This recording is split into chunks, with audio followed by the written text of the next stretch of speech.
This is Delta Sierra Juliet. Is there any known traffic below 5,000? Delta Sierra Juliet, no known traffic. Seems to be a large aircraft below 5,000. What type of aircraft is it? It is more bright. Seems to me like landing lights. The aircraft has just passed over me at least 1,000 feet above. It seems to me that he's playing some sort of game. He's flying over me 2-3 times at speeds I could not identify. As it's flying past, it's a long shape. Cannot identify more that it has such speed. It seems like it's stationary. What I'm doing right now is orbiting, and the thing is just orbiting on top of me also. It's got a green light and sort of metallic-like. It's all shiny on the outside. The engine is rough idling. I've got it set at 23, 24, and the thing is coughing. My intentions are to go to King Island, Melbourne. That strange aircraft is hovering on top of me again. It is hovering, and it is not an aircraft.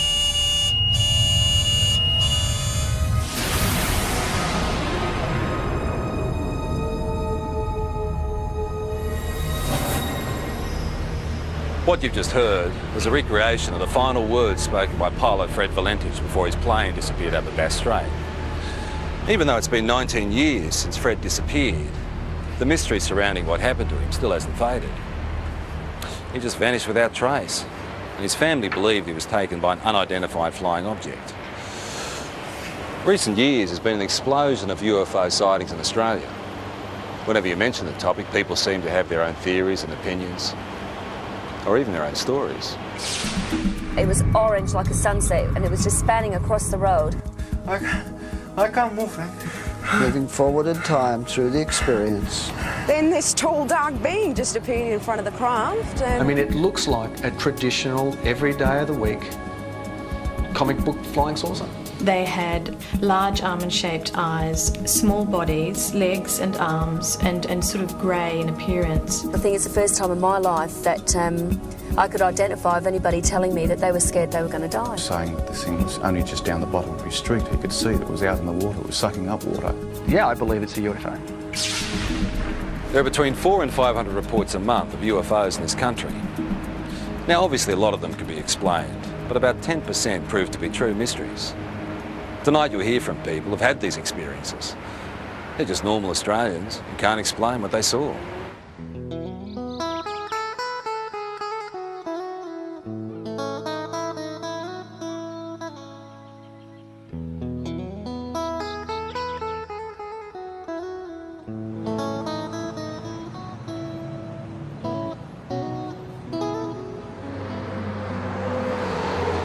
I was travelling from Sydney in a northerly direction toward Gosford along this particular road here, the Pacific Highway, and it was quiet. There wasn't a lot of traffic. It was early Christmas morning, and I was just gazing out of the front window of the car, and I saw approximately half a kilometre away a bright silver metallic object crossing from south to north.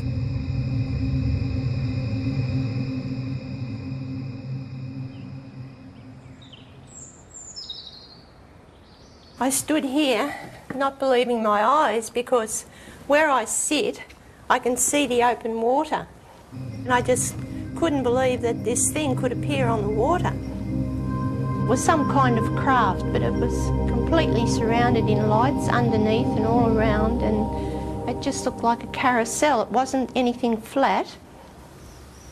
Around holiday time, the local police know they'll be busy. But on this New Year's Eve, the calls weren't what they expected. All people that I spoke to had exactly the same thing to say. There was no variance whatsoever in the object that was sighted. It was a huge chrome, very shiny object in the shape of a ball. At the bottom of the ball was a number of huge white lights. This object looked like it was sucking up water.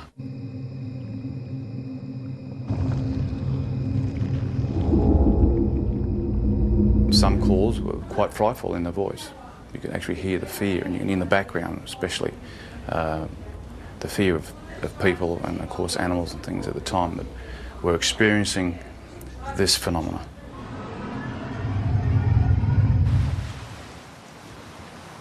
We're looking out above this headland here, and we're watching a bright light move in a strange fashion that you'll never see, or we never saw anyway. It was moving quickly and moved for instance, in a zigzag fashion. We were watching it for 10 to 15 minutes, move in this direction north, and we just saw this bright light 15, 20 metres above our car. Just a bright light, emanating light towards our car. It was just awesome. All of a sudden I saw these lights come out of the water like a cylinder and flash, and the top of the water was all lit up. And as that light was up, I could hear the rushing of water, movement of water, and then the water being raised up, and then shortly after, down comes the water on top of the lake. I noticed this rather bright light that seemed to be on the right-hand side of the car, and it seemed to be following us for quite a while. And then all of a sudden it turned and went at a right angle right across the expressway in front of the car. It was large, round, and it seemed to have a stream of sparks flying out the back of it. I don't know what it was, but it was most peculiar. After the initial New Year's Eve reports to police, the local Sun Weekly newspaper got hold of the story. There were hundreds more people at home that had obviously thought they'd seen something quite out of the ordinary, but were too scared maybe to come forward and actually say that they'd seen something. Our office, the day the report hit the streets, was amazing. We had caller after caller saying they'd seen the same thing. A lot of the witnesses were retired academics, some were policemen, nurses, school teachers, Sunday school teachers, lawyers, business people, some of the leading business people in the area. They were all people that had everything to lose and nothing to gain by even coming forward and making a report. All the people who actually saw it hovering over the water described these 4 or 5 shafts of bright white light coming down to the water and literally penetrating the water rather than reflecting off it. We also had descriptions of the water seething underneath it. Some people said it frothed, some people said it foamed, some people said it was steaming up. Overall, I'd imagine there'd be probably 3 dozen telephone calls on the night. Well, please, Sergeant. In particular, Sergeant Wenning remembers one very distressed caller. He told me he had been woken up from a deep sleep with thunderous noise and bright lights, dogs barking. His children had come into his bedroom screaming. He was saying that this thing was only just down the bottom of his street. He could see it was out in the water, it was sucking up water. The sound was like a million hummingbees. He didn't know what was going on. We investigated officially with the local aircraft, aerodromes, with the Air Force, with air traffic control, and again could come up with no explanation. While everyone can describe what they saw, no one seems to have the answer to exactly what it was or where it came from. It was moving in waves in the sky, which could only be described as a UFO. When you see something like this, there's a sure knowledge that you're looking at something that is beyond your experience. I'm not young, and people might think, oh, you're a bit strange, seeing things and had imagination. No, I've got imagination, but not like that. Not when I see something that I see. I know I saw it. At first I thought, well, maybe it's some type of meteorite, but it was too large, it was travelling too slow, and turned a right angle, which I know meteorites aren't inclined to do. I was just bewildered at how something could appear and disappear in the thin air practically. Well, I honestly don't know what they saw. We've gone right through all the realm of possible explanations, which leaves it as what a UFO truly is, a flying object which we cannot identify by conventional means. There's a saying that seeing is believing, and it certainly applies to UFOs. The most intriguing personal accounts come from people with no real interest or belief, until it happens to them.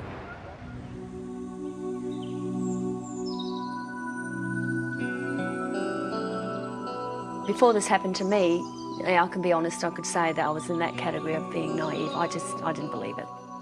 I didn't really believe it, because I had to see, it's like I would have to see it with my own eyes. Grace's experience starts in the early hours of the morning travelling home with 3 girlfriends. Victoria, who can't be identified, was one of the women in the back seat. It's when I got a bit further down the hill that I noticed on the right-hand side of me some long oblong-shaped lights.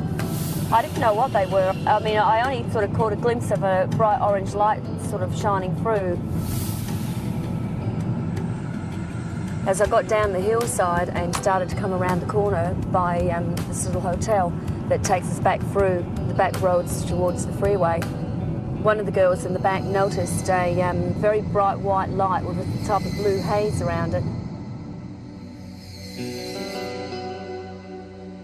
When the girls were sort of saying, oh, maybe, you know, like it's a UFO, and, you know, was sort of like just laughed it off and said, don't be so ridiculous. The women continued their trip, but further down the road, more lights appeared. I heard Victoria and one of the other girls in the back there, they were commenting on something that was behind us. They actually thought somebody was coming up behind us, like a truck or something, because it was moving fairly fast and very bright. It was just such a bright as blinding light. It was orange like a sunset, and it was just spanning across the road. I got really scared, and I said to Grace, quick, just step on it. Because I knew there was a town just a kilometre up the road.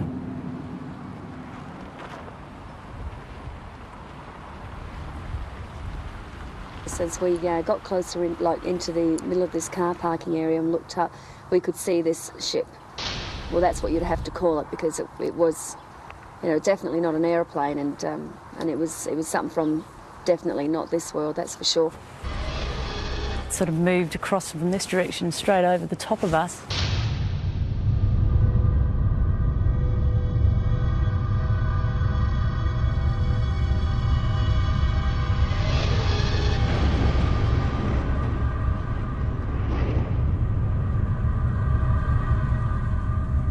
Sort of disappeared into a gully where we lost sight of it.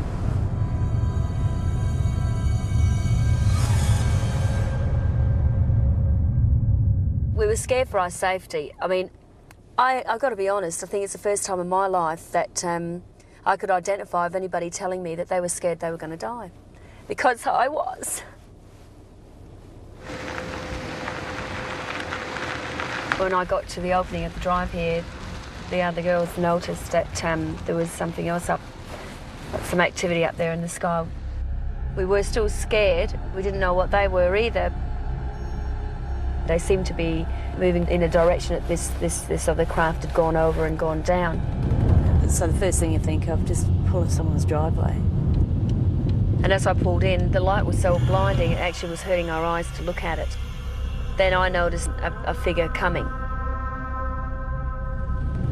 It wasn't a human, it definitely was no human, that's for sure. I felt threatened by it. I felt really, really threatened by it. That was the closest thing I've ever experienced, the thought of actually, you know, coming close to death, I suppose, which sounds pretty silly, but the fear that I had was like that, like I wasn't going to see my family again. And the weird thing is that it's not the normal thing to talk about and for people to accept. But, you know, it's been 3 years now, and I still feel very distressed by it. In the weeks, I felt a lot of doubt with what happened to Grace. I didn't believe it, truly believed it, because I hadn't experienced anything like that myself. So I didn't show it either. I mean, I didn't show that I didn't believe it, because I think it was important that I looked like I was supporting her, so that otherwise, you know, she might go sort of, you know, off the rails if she didn't feel she had some support from her husband. But 2 weeks later, those doubts disappeared. What's work? Late one night, they were both woken by their distressed 15-year-old son. He was dead set that he had presence in his room. You know, there was somebody in his room. And one thing that he kept saying at that time was that, can you hear that sound? And he kept pointing up to the ceiling. And we could hear this low drone sound. I knew then I'd heard that sound before. We got back into bed and I was laying there. And I thought, do I lie here and just let this thing go through and just, you know, try and wipe it off as another bad experience, or do I actually get up and look, and if it is what I think it is, then maybe my husband will be able to see for the first time and he will believe. I just couldn't believe what I was seeing. When you see an object that's just sort of floating through the air, right, at slow pace, and you think to yourself, oh my God, it struck me as, you know, being awesome. It's just something unbelievable. It was a relief that he was able to see this thing, and all I kept saying was that was the thing that was there the night when I was with the others. Certainly by its nature, by the way, characteristics of the way it just hovered across the house at a slow pace, yeah, no, nothing man-made. Not from this country, not from this earth, I should say. So you want me to... Even though Grace and her husband ended up experiencing the same craft, their ways of coping with it differ. Take them down to training.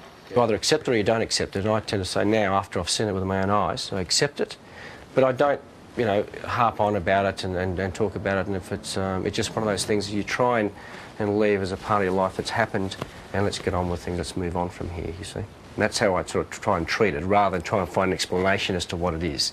Yeah, I really don't have a theory yet. It's basically, it's more the fear. Again, I don't know why, because I'm still here and I am healthy, you know, I mean, but the fact is it's just a worry because you don't know. You just don't know. What do you reckon it is? Got no idea. Images of UFOs caught on video over the years tend to raise more questions than they answer. Ron, they are visitors. Yeah? Yes, yes. UFO. Working out whether there is something out there has intrigued researchers for years. And there's no doubt that there is a physical dimension to this UFO phenomenon, and it appears to involve some form of technology, and many cases certainly suggest that we're dealing with an exotic technology that might be something certainly foreign to our environment. When a Melbourne photographer saw images like these, he was interested enough to go on standby to try and capture on film whatever was buzzing the sky over Narre Warren in June 1996.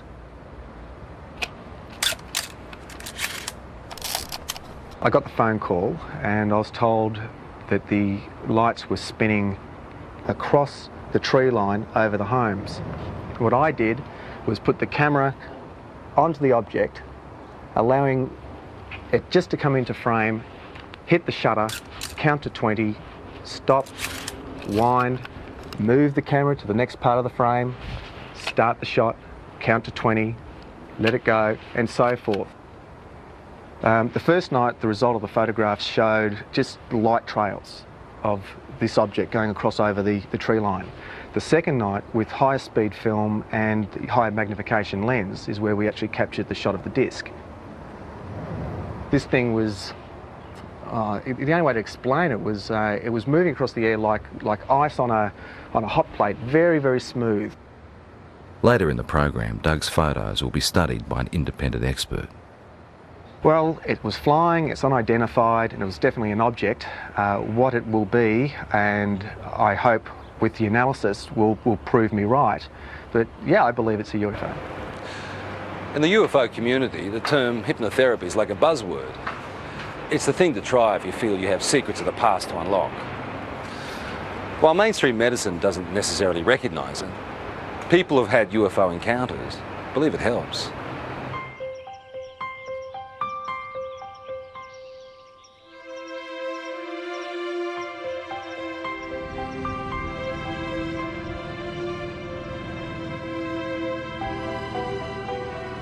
Victor Pufulescu believes he started having alien encounters as a teenager back in his native Romania.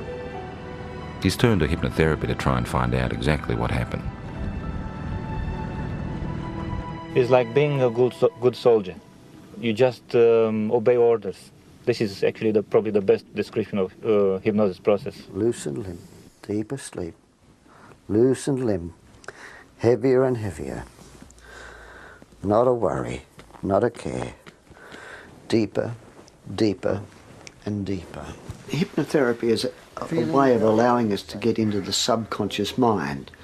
The intellectual mind tends to want to control and criticise everything. It's the censor of stuff it doesn't even know about that was in there before we were 3 years old.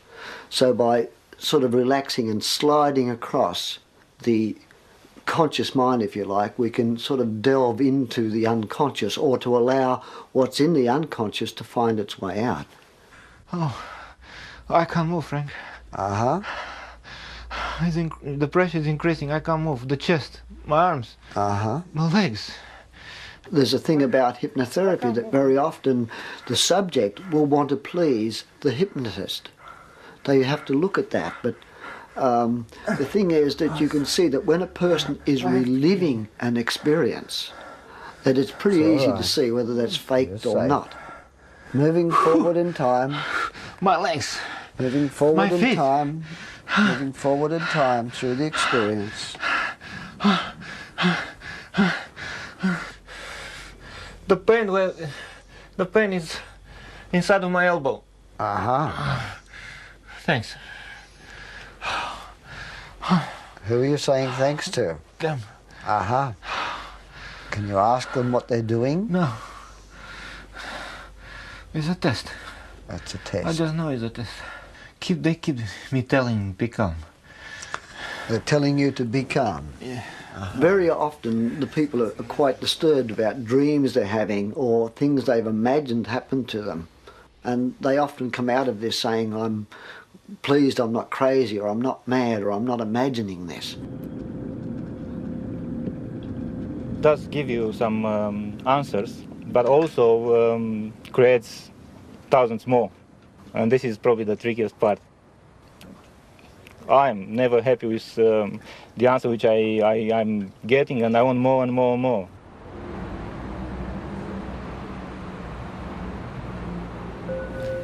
Just relaxing as much as you can with every breath. Just feeling a sense of calm. From 1992, there was a very strong correlation with awakening psychically and with my healing work to having these experiences.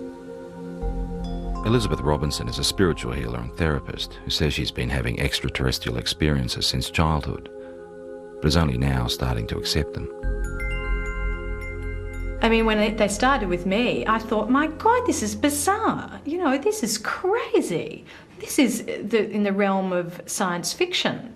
But I know now I've had to work through that and struggle with it, and I've denied it like hell for 5 years. And I can't deny it anymore. Elizabeth says she started seeing creatures like these around her home in Perth in 1992. There were 3 beings standing there. They had large shaped heads, bigger at the top to chin at the bottom, large almond-shaped eyes, small bodies, legs and arms, and sort of grey in appearance. But they looked at me with a sense of intent and intelligence. Soon after, Elizabeth's daughter talked of being visited by a lady during the night. Elizabeth believes it was one of the same beings. And I looked down on the desk, and here was a drawing of this being, this same being that I had seen. And I said to Jessica, who did that? Because I knew that at 2.5, her drawings were scribble drawings. And she said, oh, that's the lady.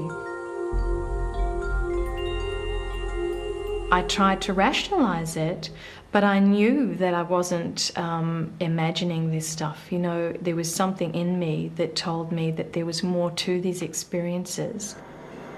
They're looking at me again. Elizabeth then turned to hypnotherapy to try and uncover what she couldn't understand. This session was recorded last year with visiting American UFO researcher John Carpenter. I don't want to give the baby up. What seems to have come up in hypnosis is that I've had children taken from me, babies taken from me that are growing up on crafts. And this is just absolutely bizarre, you know, talking about this. I mean, you talk about this, but, you know, at first you struggle with it. I mean, you can't fully comprehend this, but what I could comprehend was the emotion around it. I know what they're doing. They say it's time. they tell me with their mind. The emotions are so real, they're raw, they're, you know, the grief is there, the terror is something like I've never felt before. They're just doing what they're doing. What are they doing? They're getting the equipment ready. Part of the reason why they're involved here on Earth is to help us awaken, but there seems to be some sort of reciprocal type of arrangement whereby, you know, they're coming to Earth and they're creating a new race of beings, or creating some sort of hybrid race of beings. I used to think, okay, I'm dreaming, until I used to be able to get up, go to the bathroom, make a cup of tea, come back, sit down, they'd still be waiting for me. And I think, oh. Elizabeth and colleague Mary Rodwell now run a support group in Perth for people who've had alien experiences. And this is what I mean, my business is emotional trauma. That's why I'm here. And I won't deal with fantasy. I can't deal with fantasy. So it's about emotional trauma. These people are stressed quite desperately with fear and anxiety about a lot of things that they only have a vague idea often about, but often is because they've remembered being taken. I went 3 months with barely any sleep. If you remember, I told you about 11 or 12 weeks, barely any sleep. Most of them just want to live an ordinary life. They don't want this to happen. So for them to have the chance to at least talk about it and release all the anxiety and fear around that as much as they can around talking about it, it seems that through that there is real healing. For me, I became very frightened that I would be labelled crazy or, you know, hallucinating, whatever it was, and that I couldn't have somebody to relate this experience to that would honour my experience. Have either Elizabeth has always kept journals about her experiences, which she is now using to write a book. I saw a grey being appear, white-grey colour. In the dream, I was searching for my son, even though the child dream of trying to run away from several grey beings, but as fast as I ran or wherever I really don't expect someone to be able to say, absolutely, you know, this is real, because, you know, you always doubt yourself, but you know that it's real, and you have to come to some point and stop denying it, and that's what I'm starting to do. Sorting out the facts surrounding UFOs can be tough, unless of course there's something that science can put to the test.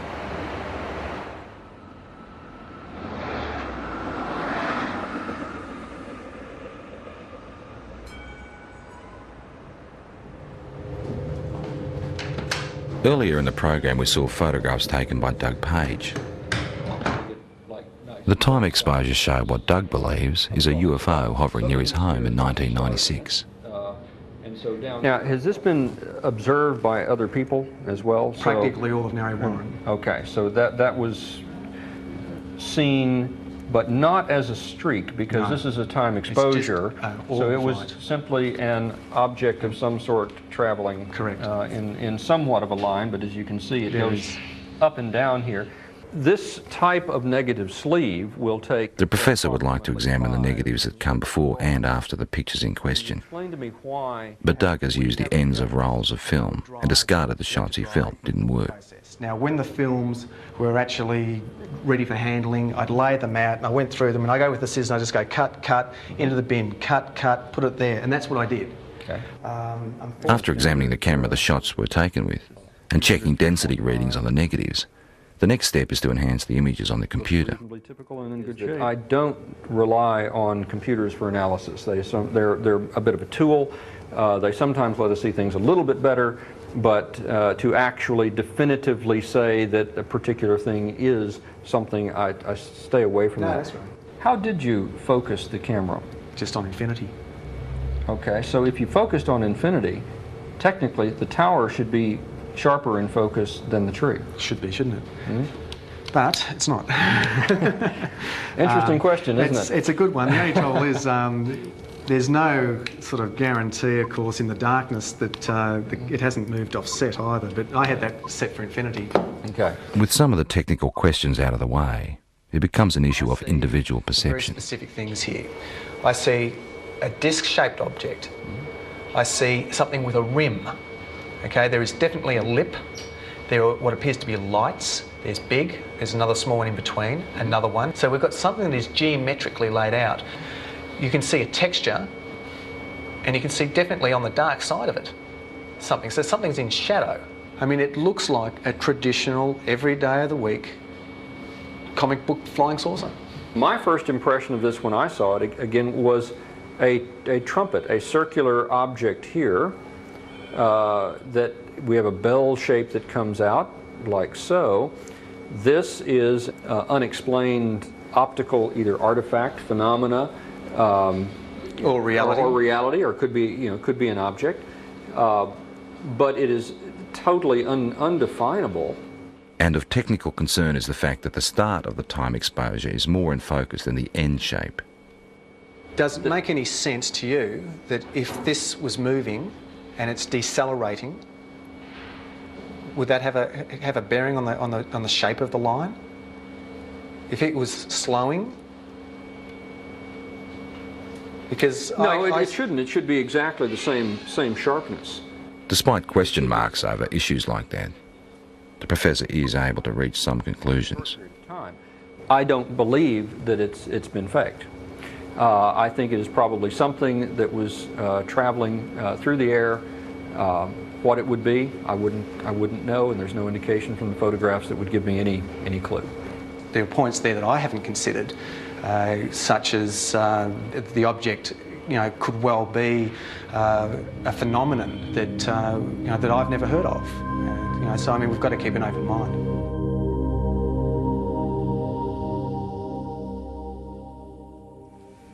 I don't know, maybe between 6 and 8, I would assume. Okay. They were fairly intense, or? Yeah, they were very close together as well. Right, okay. 4 years ago, Kelly Carr was a mother and housewife with no interest in spaceships or aliens. Now she's using technology to reconstruct images of her own encounter. It does give the idea of the lights there, but the brightness of the light, it gives a good impression, except that the colour doesn't seem right. Kelly's account starts in August 1993. My husband and I were driving up to my girlfriend's place in Monbulk, which is in the Dandenong Mountains. We were driving on Belgrave Hallam Road, and it was just on dusk. I saw what I thought was round orange lights in the field. It looked unusual to me. Later that night, retracing their route home, Kelly noticed something else unusual. It's about a kilometre or so in front of us, about twice the height of the treetops. We could see this object, which at first I thought was a blimp. It had the shape of a blimp, but it was light. As we got closer to it, the light seemed to sort of separate, and it was actually these a row of round lights, and they were orange. It appeared like there was silhouettes standing in these round orange circles, like people, but you could only see the black outline. Well, I just said to my husband, look, there's people in there. And the minute I said that, it shot off to the left of us. Within 1 or 2 seconds, it was gone completely. About a kilometre or two further down the road, as we kept driving, I came across at least what I thought was a screen or a wall of light across the road. And my heart started racing and the adrenaline was sort of pumping through my body, and I'm thinking, we've just seen us back down there, we're in for, a close encounter. Then the next instant, nothing. We seem to have actually covered a fair distance that I don't even remember covering. It might have been possibly close to a kilometre that I don't remember actually travelling. There was no light. There was nothing blocking the road. Kelly says it wasn't until weeks later she remembered actually getting out of the car that night. And I saw that there was another car that had pulled up 100 metres down the road. Then I walked around the front of the car to where my husband was standing on the other side, and we started walking across the road together. As we were walking across the road, I looked down and I saw that the other people were getting out the car and starting to walk as well. So I was quite happy that there was other people there who were seeing the same thing that we were. And we walked up along here to where the fence is. Right out in front of us was this huge craft. I was totally awestruck, it was science fiction coming to life.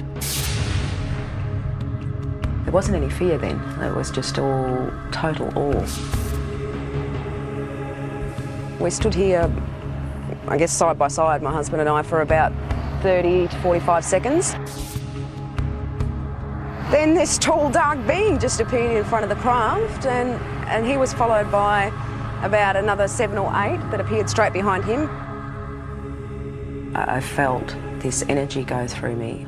It's like nothing I've ever experienced before in my life. It was like some sort of low-level frequency that came in waves, but it was so dense that I could actually physically feel it going through my body. And that feeling absolutely terrified me. It was like, I can't even explain the horror that I felt just feeling this. And I began screaming. The minute I did, the eyes on these things lit up and they came charging across the field. Halfway across, they split up into 2 groups. Some headed off down there and the rest came directly towards us. I felt this blow to my stomach, and the next thing you know, I'm back here somewhere on the grass. It literally lifted me off of my feet. And I thought I was going to die. I thought if I don't get up now, I'm going to pass out and I'm going to die. I'm not going to come back to consciousness, you know. So I pulled myself up into a sitting position, and when I sat up, I couldn't see anything, and it was like there was just black in front of my eyes. I want you to try stretching it down a little bit as well. Kelly is not the only one who saw these images that night. For the first time ever, independent witnesses have given the same account of a close encounter. Even though Kelly has never met Jane, Glenda and Bill from the other car she saw, she has seen the sketches they drew for UFO researchers. They've drawn the same circles of light around the top of the craft with these blue lines coming down, ending in a semicircle on the ground. They've actually also drawn a tripod underneath, which was something I didn't see that night. It becomes very clear then that we were all looking at the same thing and that it wasn't your average saucer-shaped craft. And basically, the second party were able to draw sketches of the beings very similar to the ones that I had, and they're not your usual little grey things that are, you know, media propaganda. I found a small red-coloured equilateral triangle underneath my navel, which I guess in reality provoked only a minor curiosity at the time. It was oddly geometric, and I did wonder, you know, how something like that could get on me that looked like a burn without me feeling it. At UFO conferences, where Kelly is now a keynote speaker, she adds strength to her own story by showing photographs of physical marks left on one of the other women. We were all left with triangular marks under our navels, but the ones that were marks that were actually photographed, the first one came from Glenda, which is it's a series of 3 small red dots along the inner thigh, and both Jane and Glenda were marked with these dots. I wasn't. Glenda had a ligature mark around her ankle, which is quite severe bruising. It looked like she'd been strapped down to something. UFO researchers have also reported finding physical traces at the site where all witnesses said the encounter happened, particularly in relation to where the craft landed. Inside that semicircle was actually a triangular formation of 3 points spaced 6 metres apart, which correspond with the tripod that was drawn underneath the girl's craft. To this day, Kelly still doesn't know exactly what happened to her that night. Tried a little bit. Her most vivid memory is the fear that she felt. That's very good. It's finally come out to what I'm looking for. And I think a lot of people, you know, might have experienced the fear in a nightmare where you're being chased or something like that, and it's a terror that you feel that, you know, sometimes can wake you up or whatever, but it's absolutely horrifying when you're dreaming it. And that's exactly what I was feeling while I was totally awake. That sort of terror, actually having to feel it while you're conscious and physically awake and feel it as a reality, is like a living nightmare, like a nightmare had come to life.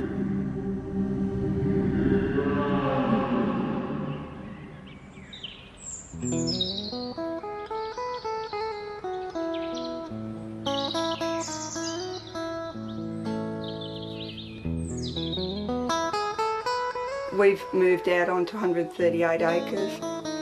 We don't have electricity. We use all our own fuel, like for both our fires. We're in the process of trying to become self-sufficient as far as food's concerned. We just lead just a very different lifestyle. put the thing all over. Denise Borrett says it's her encounters with strange beings that have helped her make the decision to live this way. There's one of our missing. I believe at the moment that they're giving us quite a dire warning about what's happening to the planet and what's going to happen to us unless we actually wake up to what we're actually doing. They seem to open parts of your mind that aren't open before, and or they help you to do that. I don't know, but all I know is that I'm a very changed person since I've had my experience. Well, lifestyle changes you'd think shouldn't happen to people if these things aren't physically occurring. So I guess it's a little piece of evidence to suggest that something really startling and extraordinary must have happened to a person because of the changes that they do go through. Denise says her visitors have the ability to render her husband unconscious, so he never actually experiences the aliens, but he does have physical scars. Well, I know I've got a lot of scars on my body, and I know basically where they all came from, but this one, in that particular place, I've got no idea. I just woke up one morning and I happened to comment to Denise, I've got this funny little mark on my arm, and she had a look and she had one in exactly the same place because she said she could remember it happening. And I can actually remember them cutting it. I can remember it was like a little spatula or whatever. But again, there was no pain or anything, and the next day mine had completely healed up, whereas Les's had actually scarred. And I thought, well, they're in identical spots and they're identical size, so obviously something was going on. People who've had multiple abduction experiences very often get very concerned about the environment. They get very concerned about healthy lifestyles. They get very interested in the possibility of life elsewhere. They get very interested in promoting the message that there's something actually going on.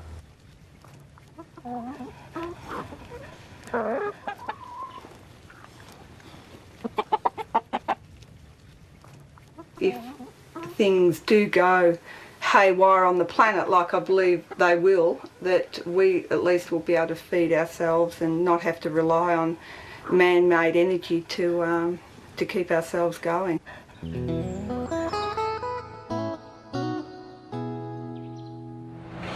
It's pretty obvious that the people that had these experiences are convinced there's more to what's out there than most of us realise. They're also the first to admit that their stories can be hard to accept. All they want us to do is be prepared to listen. I suppose people got to make their own minds up, but we can honestly say that what happened, happened, and there's no doubt about that. Perhaps they're extraterrestrial, we don't know. Perhaps it's military experimentation. Perhaps there's new things in this earth that we don't know about. I don't know what they are. I know what happened to me, but I don't know anything about them. I'd have to say that the evidence seems to be fairly compelling, that we seem to have some sort of alien life form just in what it is. You've got to keep an open mind. And since I've accepted it, I think I've really started to see it's not really bad. There's a lot of good in what they're actually doing. And it's like they're saying to us, you know, human beings can do so much more. We have these wonderful capacities to heal and to heal each other and to understand ourselves so much more. And we're not yet. Where they come from, I honestly don't know. I would hope that before I die, one day I find out.